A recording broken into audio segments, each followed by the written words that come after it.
Problem 57, we're going to sketch this polynomial. First of all, looking at this negative out front means it's going to have negative orientation. So what that means for our graph is that the right arrow will be facing down.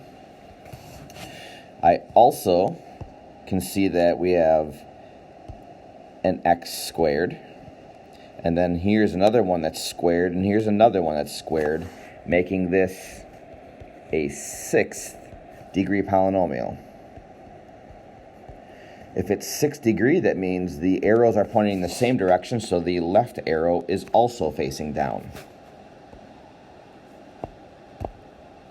I have x-intercepts at 0, positive 2, and negative 2. So if I go at negative 2, at 0, and positive 2, those are my x-intercepts. The last thing here to think about is that when it gets to negative 2 from that factor, since it is squared, it's going to bounce. Same thing for this one. When it gets to positive 2, it's going to bounce, and when it gets to 0, it's also going to bounce, because all those terms are, or all those factors rather, are squared.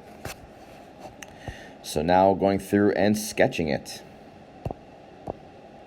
So it's coming from negative, it's going to bounce, it's going to bounce, it's going to bounce, and ending negative because of the negative orientation. So there is the sketch.